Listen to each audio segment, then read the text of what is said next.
I wanted to turn from one issue to another that has become quite significant in Canada in the last little while, and that has been the immigration system in this country, which has been under strain. Now, I should just say, a couple of months back, maybe 6-8 weeks ago or so, Justin Trudeau himself acknowledged the immigration system has become more than the country can handle, the volume of people coming in.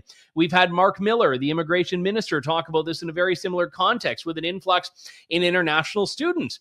And you have to look at Pierre Poilievre, for example, the Conservative leader, has said in response that he wants to really go back to basics here and have a number that is tied to workforce, the labor market, housing market, social services, so that the number of people that you admit into the country every year is in some way tied to that.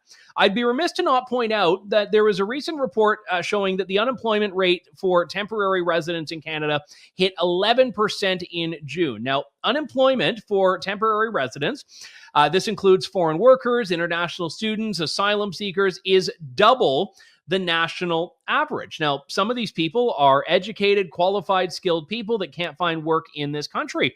What do you do about that? I want to welcome to the program immigration lawyer. Well, I should point out, not just an immigration lawyer, but also the chair of the Business Immigration Committee for the Canadian Immigration Lawyers Association, Siavash Shekarian. Siavash, thanks for coming on today. Good to speak to you. Hi, Andrew. Glad to be here. So let's just start with that gap there. Why is that unemployment rate so different for the national standard that we see and doubling that what we get for temporary residents, in your view? Well, it can have many different reasons, but at the very least, it's an indication that we're doing immigration wrong. Like it's an indication that our immigration system in general, but in particular, our immigration selection policy is broken. And by broken, I mean it's not working the way we want it to work. And that discrepancy has a lot to say to that, right? If we really want to root cause this, we have to go in deeper and look at the unemployment rate among high-skilled job vacancies, low-skilled job vacancies. But for the time being, let's just stay general. That's an indication of a broken selection policy. We do have a system. I mean, people often talk about the point system. We try to ensure that people who are coming to Canada have, a certain number of aptitudes and capabilities, education levels, skills. We fill job vacancies specifically, but you're saying that in and of itself is a flawed starting point on this, of trying to fill individual gaps in the labor market. Why? Yeah, because, so here's the thing. We have this point system, which we wanted it to bring in the sharpest and the brightest and the best matches for what we have on the ground and for our labor needs, right? I'm going to give you an example of how the system is flawed in design.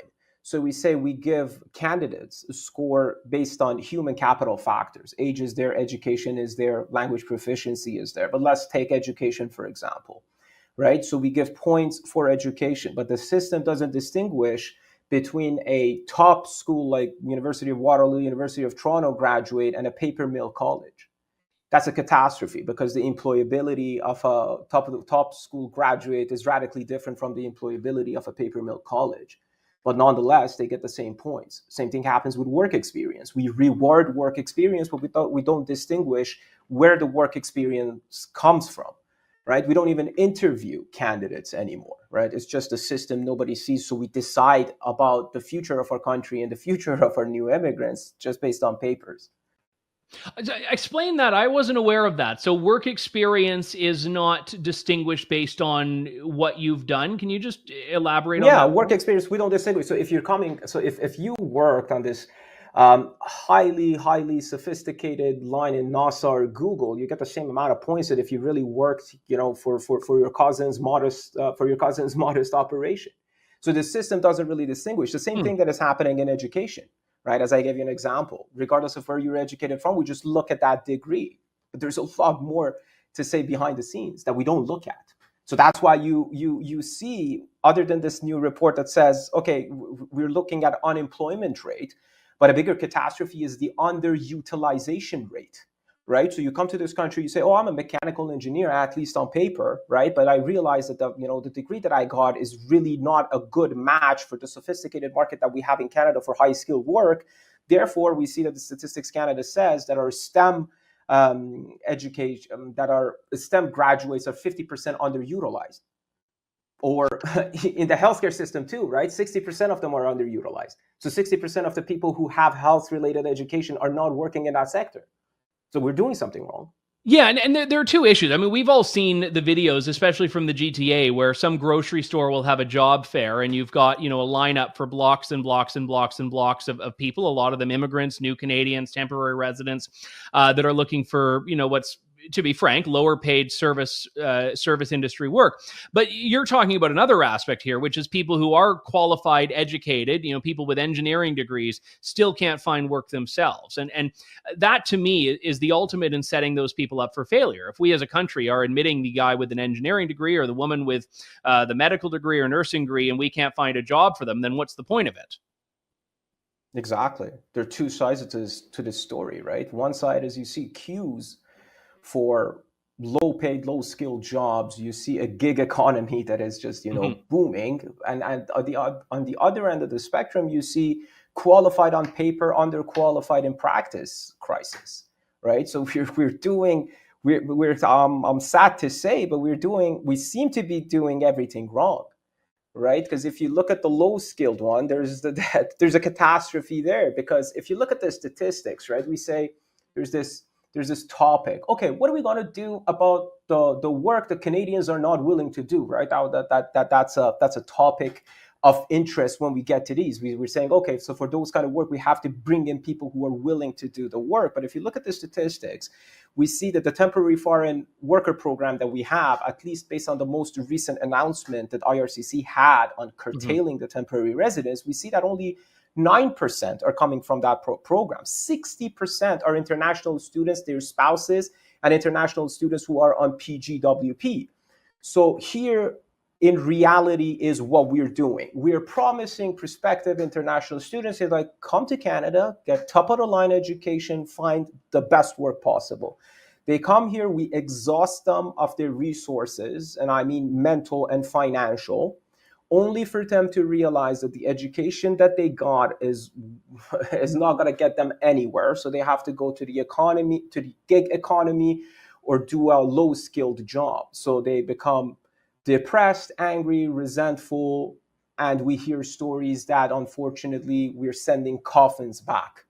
So we broke your dream, we didn't give you what we promised you to do, and in the process, we are also breaking on our own system. So the easy response to that, and I don't want to oversimplify it, is to look at it and say, okay, the number's too high, lower the number, problem solved. Is it that simple?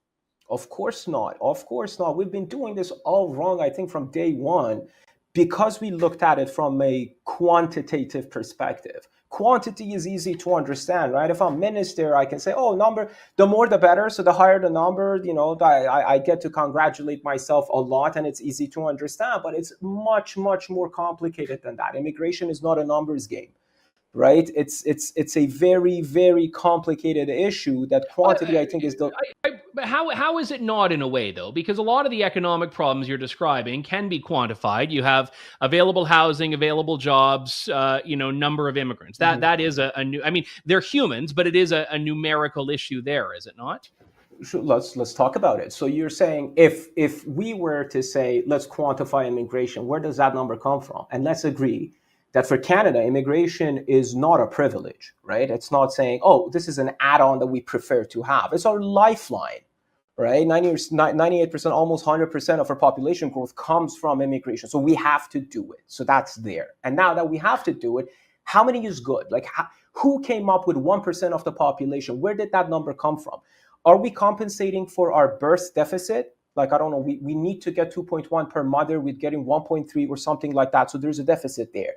We are seeing people retiring in droves, like 340, 350,000 a year. So do we need to replace that? So there's 350,000 there.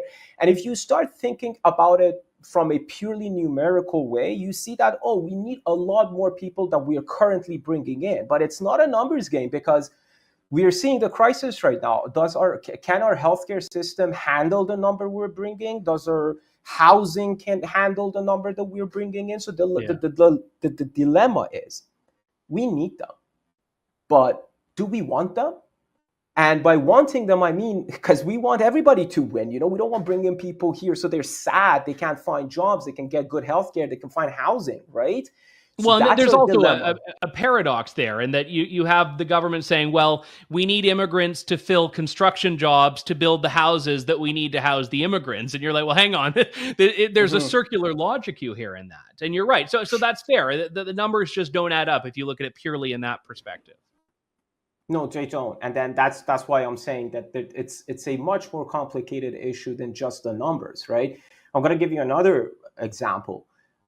Houses are not just built by workers, right? You need entrepreneurs, developers that can come here, and then, they bring their ingenuity and they bring in their innovation to kind of revolutionize our current status of the industry. But if you look at our selection system, we are almost completely ignoring entrepreneurs, right? We're focused on bringing in the workers, but why are we not focused on bringing in the job creators? That's like an issue that is so understated and nobody really talks about as often as we should. Because how many workers do you really want to bring to the economy that has an entrepreneurial crisis? And this is not me saying it.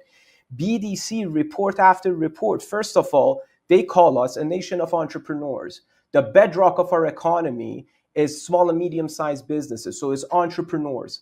Right? And we see that their rate is on decline. They call it succession tsunami, right? Our baby boomers are retiring. They want to get rid of the businesses. They don't have buyers. Immigration can be an obvious solution, but we're not using it.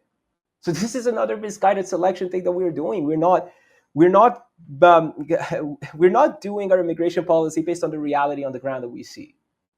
I know that the U.S. has done this historically, as I understand it, quite well. There are problems with their approach. Canada does have entrepreneurial streams, though. They're just as you were saying that, I looked up and I see different provinces have their own guidelines where you can come to Canada and start a business and get a work permit. What's wrong with that, or what is inadequate about the status quo in your view?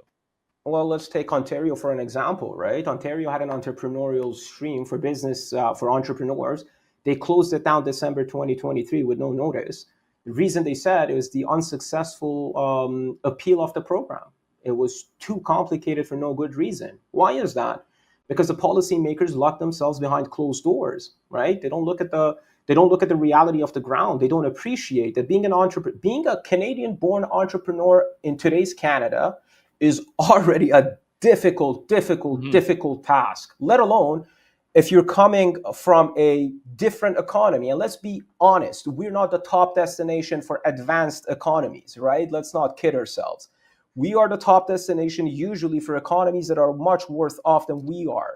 So that gap must be filled in an economy that is already hard for Canadian-borns to fill. And if we are sitting behind closed door and making policy that doesn't take into consideration all these real nuances, we end up with what we have right now.